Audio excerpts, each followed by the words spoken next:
We now have close to 90% of government services in the digital space. Last year, we had only 350 government services. Today, we have 14,000. And we are continuing to discover some more.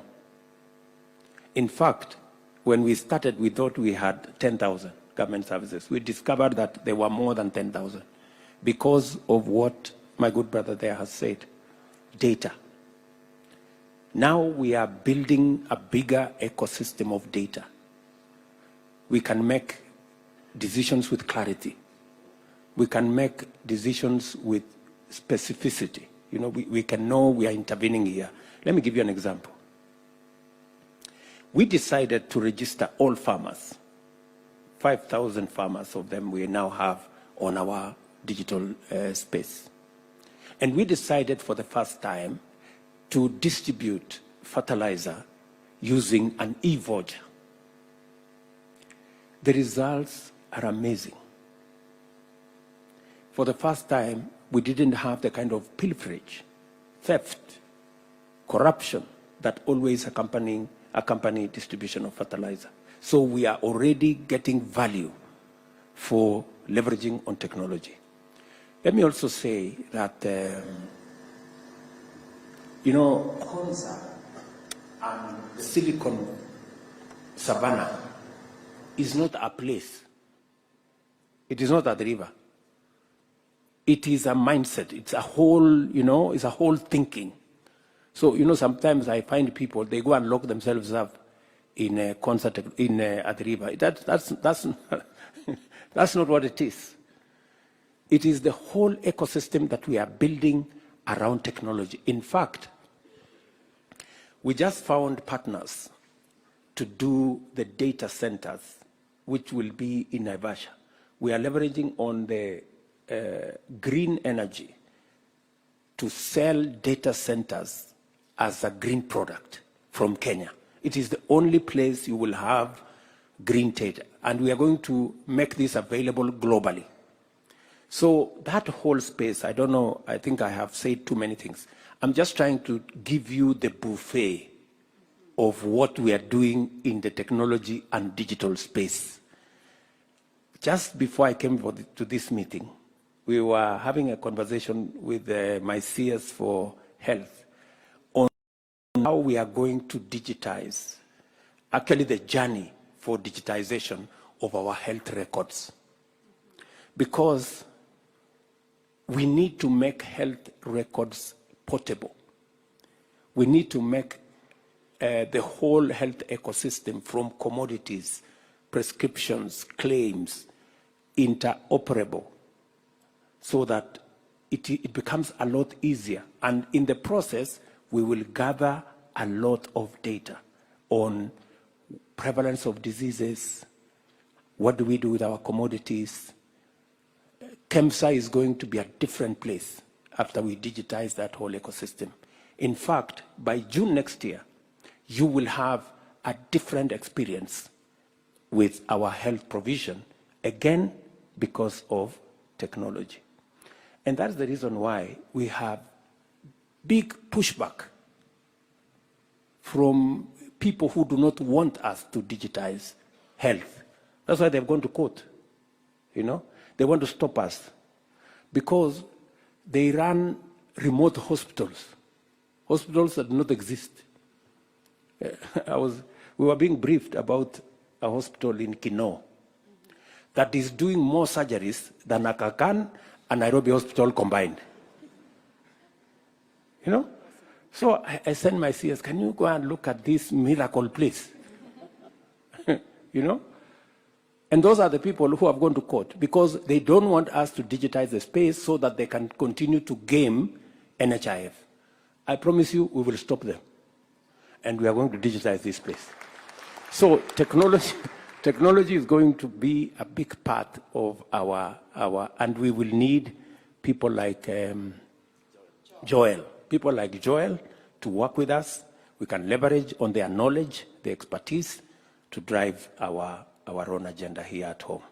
Sorry for saying too many things. No problem, Mr. President. Next time, I think I'll try to cut you short if you're not saying nice things, but you were saying nice things.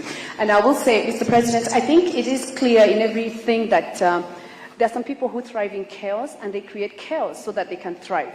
Unfortunately, data provides transparency, and with transparency, the chaos is eliminated. So thank you very much for your comments on that. I'll go back to Joel so that we finish on the technology questions, and I'll just ask you. We talk a lot of things about things like artificial intelligence, machine learning, Internet of Things, augmented reality, and these are the things that are like child's play to you. And I would like to know, in your investment at Pathways Technology Limited, how has this contributed to the Kenyan economy and the community around you? Thank you very much, Joanne. And Mr. President, you're spot on the technology. At Pathways, we've been running for the last 10 years. In the US, but leveraging the young people here in Kenya. We've had about 1,000 people go through Pathways, and we're happy to say that we get rated all the time by Safaricom, Google, Amazon, which to us is okay because we're creating employment. What we've done is we have a very, very solid training program that we're now scaling up with the help of Konza. We have an MOU where we plan to train 20,000 young people over the next 5 years. In some of these very high-tech skills, AI, machine learning, and all that. So the future is bright. Like I said, there's a big wave going around, and Kenya is the destination. Forget about India. Thank you. That's brilliant, absolutely brilliant. And Kenya is the destination. Now coming to you, Prof. You lead a lot of people in diaspora, and I believe that Proximity Point is established on about 40,000 acres. This is a housing development that is being called the city of return for the diasporans. And His Excellency has spoken at length about the issue of affordable housing. And this is an area of great concern for majority of us as Kenyans. Maybe you can just talk to us about how you want this to be the first green city in Kenya, and also how you've been able to mobilize all these people, any challenges you've encountered very briefly, so that then we can see whether there's any intervention that His Excellency can put in place to make sure that even diasporans coming can be able to invest in that space. Thank you very much, Joanne, and I think this is an amazing opportunity to kind of communicate this officially in this place.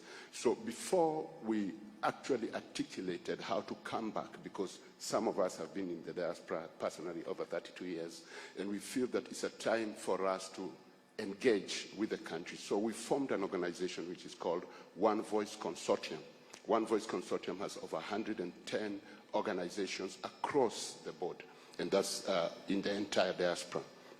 Through that, we did a kind of a proper research to identify which part of the country would be suitable for people like us coming from cold countries, and then what is the economic potential, what is the government agenda in that region. And we identified the Lapsset corridor, that is the end of Kilifi County into Tana River and into Lamu County. So we just had that transaction. And what we saw there was blue economy, agribusiness, technology, and the like.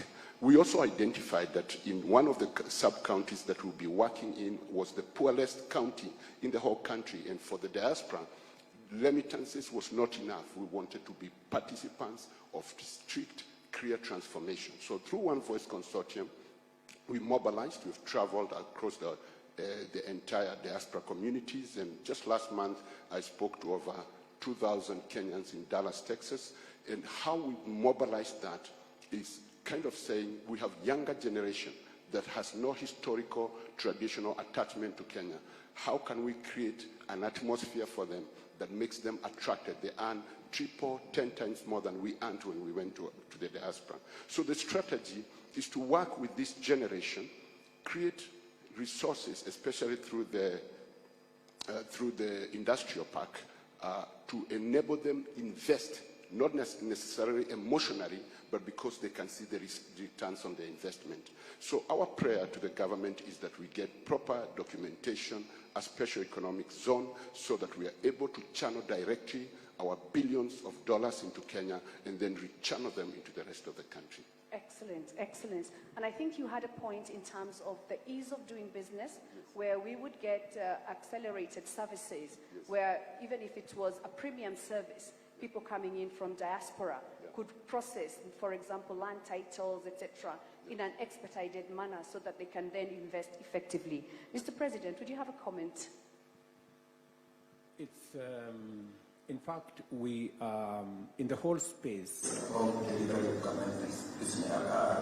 government services, from visa issues, land transactions, investment opportunities, that is a space that we haven't been doing well. Our investment branding has been very limited. And in fact, one of the firm instructions I have given to CS Miano, and she knows what to do, and I have confidence in her ability to do it, is to make sure that the investment authority has clarity on how long it takes to do what, who does what, and what is the investment journey for any investor in Kenya, so that it is predictable, it is known, and it is public.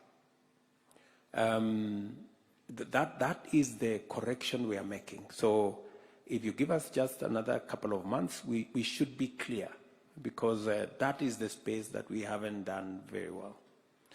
But let me say the following, that what my brother is saying here about a special economic zone and all the other policy decisions that we have to make.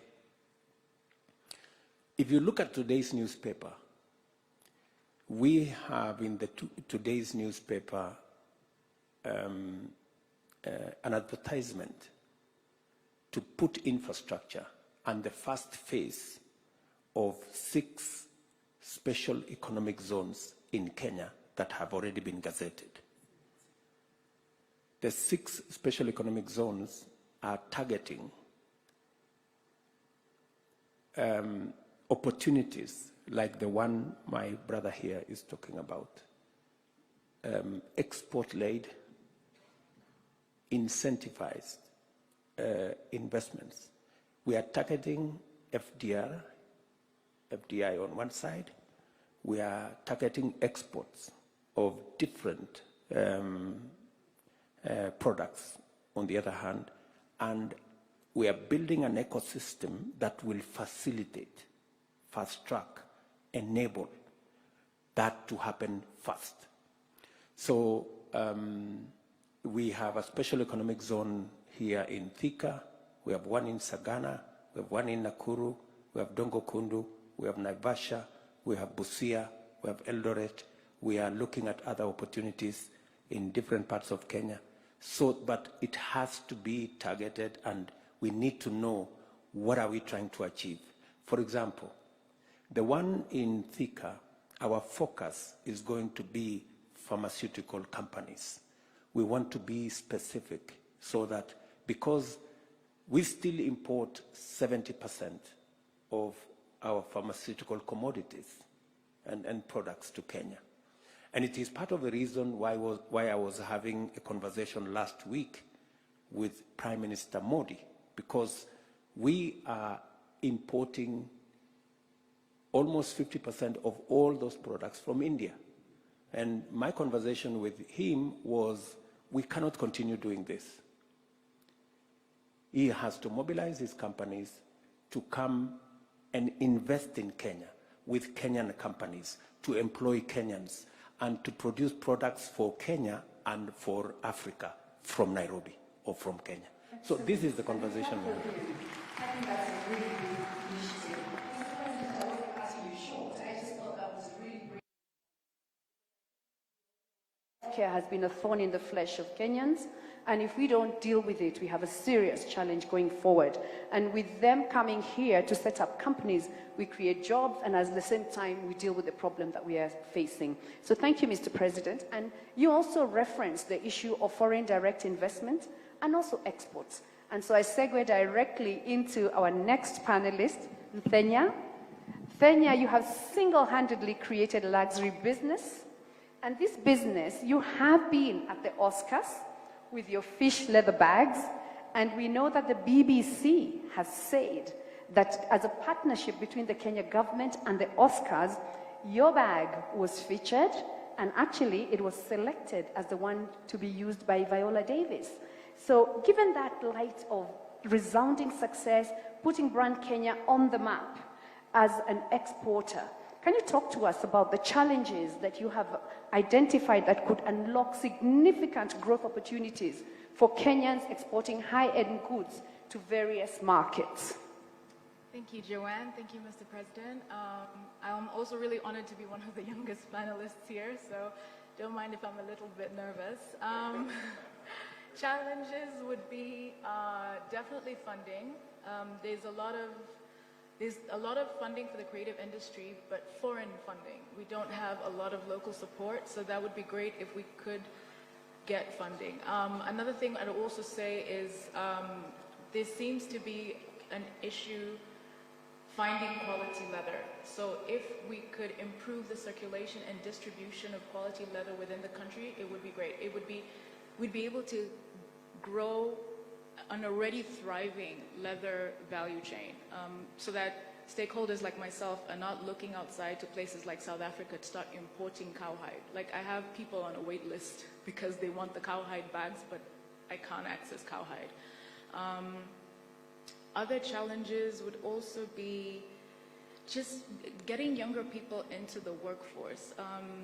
It would be great to work with younger artisans. For instance, I went to Milan to learn how to make bags, and it would be great to train people to do the same at that level of quality. I feel like a lot of Kenyan brands are shying away from entering the luxury because of the level of quality control that's needed. So it would be great to start working with younger people. Awesome, thank you very much, and very precise. Mr. President, they say that when you have a hammer, every problem is a nail. I am a communications expert, and so I tend to see everything through the lens of perceptions. And from my experience working with brands, and from that perspective, I have seen the power of media and the power of film in shaping perceptions. In the audience today, we have powerful people like Alex Chamwada, we have Alison Gibwini of Aldison Production, who's on Netflix. We've got people who have been doing a lot in that art space.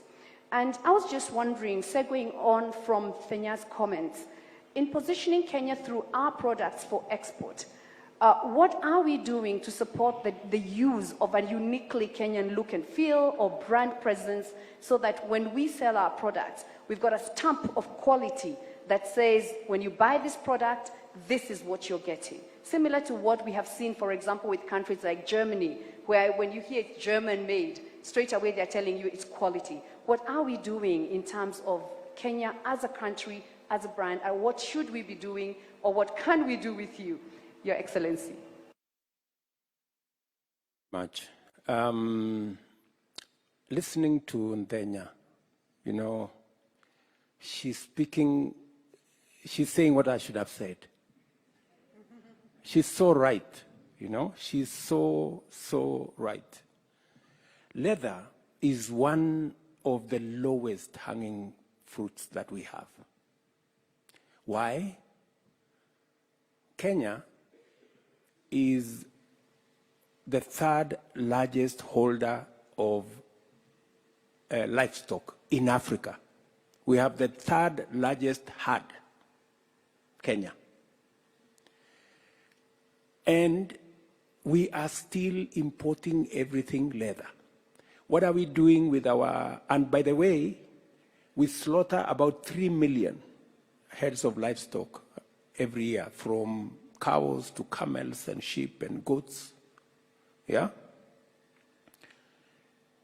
These 3 million we slaughter, more than 50% of the hides and skin is either eaten by dogs, buried, wasted. It's a whole waste. And it is the reason why this year we have money in the budget specifically for leather. We are finalizing 3 tanneries. We are investing in completing 3 tanneries. One in Kenania here, another one in Narok, and one more place. It is the reason, and I say this with a lot of clarity, it is the reason why, again, today, our PS, Principal Secretary for Livestock, is in India. Because I had a conversation with Prime Minister Modi on their Leather Institute and Footwear Institute and how we can create a partnership. And I promised him that I would send my PS to sit down with what is going on in India, because there is a lot we can leverage on technology. There is a lot we can work with other stakeholders. And my intention is that, and I have said it publicly, we must have a sunset clause on the day we are going to be importing shoes into Kenya. We must produce leather products from Kenya because we have the leather, we have the hides and skin in plenty, we have the human capital at home, we have the market in Kenya, starting with, we import about 15 million pairs of shoes every year. Explain to me why we are exporting jobs, why we are using leather from other people's goats and cows when our own leather and hides and skin is being eaten. You know? It is stupid, isn't it? Yeah? So this is what we must do. And I want to salute Kenya and people like her who are doing something in that space, albeit at a small scale. It is my responsibility and the responsibility of the government of Kenya to scale up what Kenya and those people like her are doing. For your information, allow me to say one thing. A factory here in Athi River, run by a gentleman called Rao, I went to see him about a year ago. They produce the same quality of leather as you would find in Dubai or in Italy at a quarter the price. That's what it is. It cannot get better than that, would it? It cannot get better than that. So leather is one space. We are not only going to create jobs, we are not going to expand opportunities, but we are also going to create wealth. And we are going to supply our own markets. And that I am very determined in doing. And I was very happy to listen to you. Thank you. Thank you very much, Your Excellency. And then you can see you had no reason to be nervous. Thank you. Now, and I will ask that you speak from the notes that you have made so that you can tell us the main things you'd like to articulate in this conference so that we hear your point of view and especially representing diasporans in general, not just yourself. Thank you. So, Mr. President, with the area of economic research, and I also speak, of course, representing the diaspora who sent me here, I think that one of the challenges that we have found, not just in our country here, but around the continent, is whether the inability or the lack of interest in making use of data for policy purposes. And that's cross-cutting from national government to local government. When in the work that we do, we found that middle income and developed countries, they're really focused on scientific research as a basis for policy. I think that is one of the areas that perhaps we could look at ways in which that can be a culture in our country. And I think with that, even in terms of, for example, we went to look at your target that you gave to the State Department for Diaspora Affairs. We actually found out that the remittances target is approximately 10% of GDP. And if we compare with other countries, that would be matching, for example, Lesotho, which has about 20% remittance as a share of GDP. So it's that kind of research that we are saying that perhaps we could push that as part of our culture in government, in the private sector, and everywhere in the country. Excellent, excellent. Mr. President, with that, I'm going to wrap up my moderation and hand over to you. And in closing, I want to say, ndege wa mabawa moja huruka pamoja. Birds of a feather flock together. And today we are flocking here to collectively raise the bar and collectively start a journey with your support, where the diaspora works closely with us here in Kenya to make sure that we improve on our economy.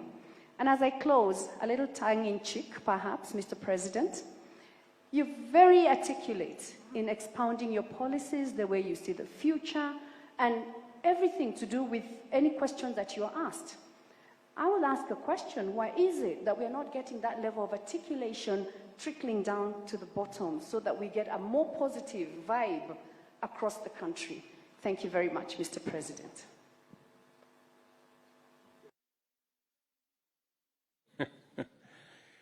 You see, it is also said that lies go around the world maybe twice before the truth are put on their shoes. And you know, we have a democracy, you know, which we celebrate. And Kenya is a great country, a great democracy. And because we are democratic, everybody speaks whatever they want. Everybody says even the untruths, you know, that fly all over the place. And that is good. It is up to us to put our story across. But it is up to us more than talking, doing.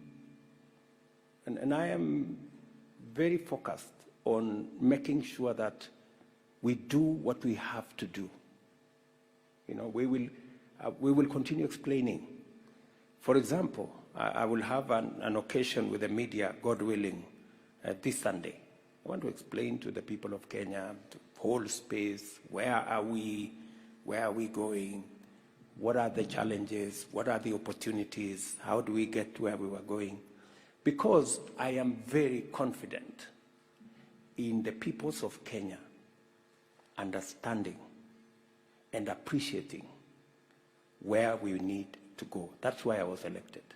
You know, I am very confident that we are going to change this country, and the bumps that we have, the challenges that we have. For example, the example I just gave here. I mean, people are fighting housing when the results are very clear.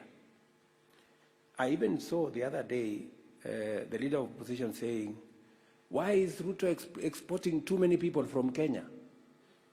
I mean, is that really something we should be having a conversation about? We have the single asset that we have as a country is our human capital. We have the best human capital anywhere in the world. And you use what you have. We don't have gold. We may not have big gold mines, but we have our human capital. How do we deploy it to use it as a resource to grow our economy?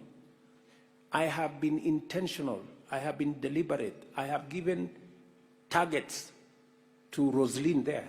I have told Roslyn we must increase our remittances from $4 billion to $10 billion. Si nimekuambia PS? Yes. And it's not just going to come. It's going to come when we connect Kenyans with opportunities in Kenya and opportunities abroad. Yeah? We are concluding discussions with Saudi, for example, so that we stop sending domestic workers. We send skilled workers. We send professionals because there are huge opportunities. We're concluding, I had a conversation with Chancellor Scholz. They need 250,000 people to work. We are concluding the bilateral labor agreement with Germany. It is one KPI that I intend to conclude, so that again we can export labor, we can expand opportunities, we can connect Kenyans with opportunities globally. You guys in the diaspora have already demonstrated a great job that you have done investing in Kenya. We want to expand those opportunities. So what I'm saying is we are doing more, speaking less, because shortly what we are doing will speak for itself. We may not need to say much. The people themselves will begin to see change happening in Kenya.